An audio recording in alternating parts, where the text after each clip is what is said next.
خیبر پختونخوا کے ad hoc teachers کے صوبائی حکومت کے ساتھ مذاکرات کامیاب، احتجاجی ٹیچرز نے بنی گالہ سے احتجاج ختم کرنے کا اعلان کر دیا۔ ایڈ ہاک ٹیچرز کے مطابق ان کے تمام مطالبات مان لیے گئے ہیں۔ علی محمد خان اور مراد سعید نے مسائل حل کرانے کی ذمہ داری قبول کی ہے۔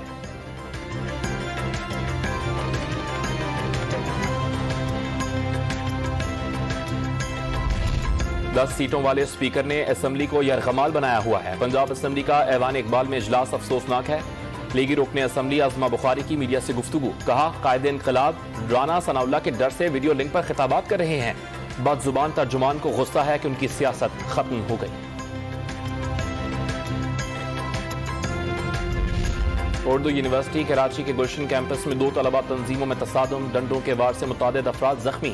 پولیس نے موقع پر پہنچ کر 8 کارکنان کو حراست میں لے لیا۔ یونیورسٹی حکام کے مطابق جامعہ میں ریگولر کے امتحانات جاری ہیں۔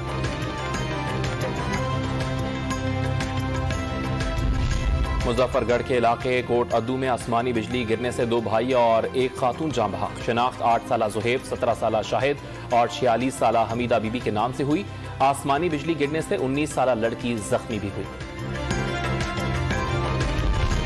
اور لاہور کے تاجروں نے ریٹیل مارکیٹس رات 9 بجے بند کرنے کا حکومتی فیصلہ مسترد کر دیا۔ صدر انجمن تاجرمان مجاہد مقصود بٹ نے بجلی بچاؤ پروگرام کو تاجر مقاو پروگرام قرار دے دیا۔ کہا چھوٹے تاجروں کی ہر فورم پر آواز بلند کریں گے، حکومت سے فیصلے پر نظر ثانی کرنے کا مطالبہ۔